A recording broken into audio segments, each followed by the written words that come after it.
நான் முன்பு விளக்கம் தந்த சென்னை மாணவி வழக்கில் கைது செய்யப்பட்டவர் நிச்சயமா சொல்றேன், உறுதியாக சொல்றேன், திமுக உறுப்பினர் இல்ல, திமுகவுடைய ஆதரவாளர், திமுகவுடைய ஆதரவாளர், திமுகவுடைய ஆதரவாளர். அதை நாங்கள் முடிக்கல. தகவல் அறிக்கை வெளியானதை வச்சுட்டு யார் அந்த சார் அப்படின்னு கேட்குறீங்க. மாண்புமிகு உயர்நீதிமன்ற உத்தரவுப்படி நியமிக்கப்பட்ட சிறப்பு புலனாய்வு குழு தான் இப்போ இந்த புகாரை விசாரிக்கிறாங்க. கைது செய்யப்பட்ட குற்றவாளி குண்டர் சட்டத்தின் கீழ் சிறையில் அடைக்கப்பட்டிருக்கிறார். இந்த புலன் விசாரணையில் வேற யாராவது குற்றவாளி இருக்காங்களான்னு தெரிய வந்தா, அது யாரா இருந்தாலும் சரி, மீண்டும் மீண்டும் சொல்றேன், அது யாரா இருந்தாலும் சரி, அவங்க மேல தயவு தாட்சணமே இல்லாம காவல்துறை கடுமையான நடவடிக்கை எடுக்கும். அமைச்சர் ஐயா மு.க. ஸ்டாலின் அவர்கள் பத்திரிகை நண்பர்கள் மூலமாக தமிழக மக்களை நினைவுபடுத்த விரும்புகின்றேன். கடந்த ஒரு 15 நாட்களாக குறிப்பாக திராவிட முன்னேற்ற கழகத்தினுடைய அமைச்சர்கள் என்னெல்லாம் பேசினாங்க. ஆரம்பத்தில் திராவிட முன்னேற்ற கழகத்தினுடைய 2ஆம் கட்ட தலைவர்கள் என்ன சொன்னாங்கன்னா, அந்த ஞானசேகரன் திராவிட முன்னேற்ற கழகத்திலே கிடையவே கிடையாது, யாருன்னே தெரியாது.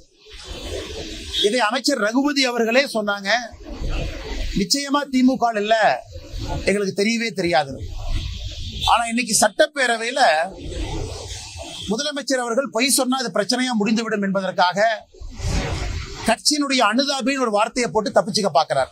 கட்சியினுடைய அனுதாபின்னு சொன்னா நாளைக்கு தலைவர்னு வந்தாலும் கட்சியில இருந்தாங்க, பொறுப்பில் இருந்தாங்கன்னு சொன்னாலும் தப்பிச்சுக்கலாம். கட்சிக்கு சம்பந்தம் இல்லை என்பதற்காக தமிழக மக்களை திசை திருப்புவதற்காக முதலமைச்சர் அவர்கள் இன்னைக்கு பாதி கிணத்தை தாண்டி வந்திருக்கார். அனுதாபி என்கின்ற வார்த்தையை பயன்படுத்தி இருக்கிறார். அதோடு நான் நிற்க போது இல்லைங்கண்ணா, ஒரு வழக்கும் பாருங்க, மாநில அரசு எப்படியெல்லாம் போய் சொல்லி மாட்டிக்கிறாங்க. அண்ணா நகர் வழக்கு, அந்த சகோதரி மீது பாலியல் வன்கொடுமை, சுப்ரீம் கோர்ட்ல ஸ்பெஷல் எஸ்ஐடி போடுறாங்க.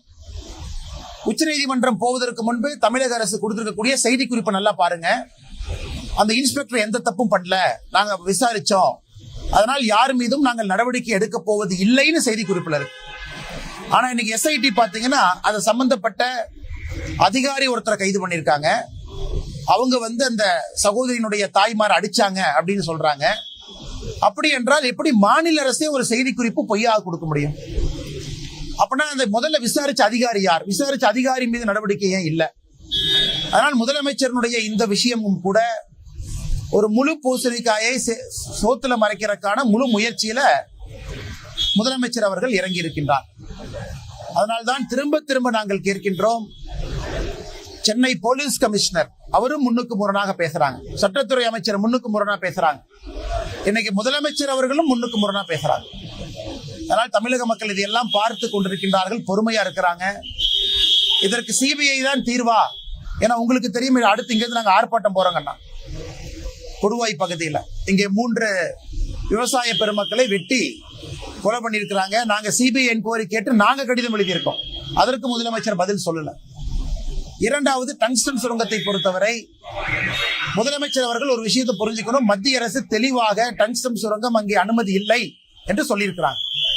ஆனாலும் மத்திய அரசுடைய செய்தி குறிப்புல இது மாநில அரசுடைய பொறுப்பில் இருக்கு, மாநில அரசு முடிவெடுத்துக்கலாம், நாங்க நிர்பந்திக்க போவதில்லை என்பது தெளிவாக இருக்கும் பொழுது முதலமைச்சர் அவர்கள் அதற்கு ஒரு முற்றுப்புள்ளி வச்சிருக்கணும். அவர் முற்றுப்புள்ளி வைக்காததற்கு காரணம் தான் மதுரையில கடந்த 2 நாட்களாக விவசாயிகளுடைய பேரணி கொந்தளிப்பெல்லாம் நம்ம பார்க்கிறோம். முதலமைச்சர் ஒரு மூத்த அமைச்சரை மதுரைக்கு அனுப்பிச்சிருக்கணும். அங்க இருக்கக்கூடிய நம்மளுடைய நாட்டார் பெருமக்கள், அந்த மதுரையை பொறுத்தவரை பெரிய மனிதர்கள் அங்க இருக்கிறாங்க, பெருமக்கள் இருக்கிறாங்க கிராமத்துல, அவங்கள கூப்பிட்டு இருக்கணும். அவங்ககிட்ட உட்கார்ந்து ஒரு மூத்த அமைச்சர் பேசியிருந்தாருன்னா 5 நிமிஷம் வேலை. அதை பேச முடியாததன் விளைவு மதுரையில ஒரு பெரிய பேரணியை பார்த்தோம். அதனால் எந்த காரணத்திற்கும் டங்ஸ்டன் சுரங்கம் தமிழகத்திற்கு வரப்போவது கிடையாது. இது முற்றுப்புள்ளி. அதனால் முதலமைச்சர் இப்பவாவது அரசியல் செய்யாம இதற்கு ஒரு முற்றுப்புள்ளி வைத்து இந்த பிரச்சனையை முடிக்க வேண்டும் என்று விரும்பினோம். இன்னைக்கு சட்டப்பேரவையில் அதை பற்றி பேசியிருப்பதாக நான் அறிந்தேன். பத்திரிகை நண்பர்கள் நீங்க சொல்லிருக்கீங்க.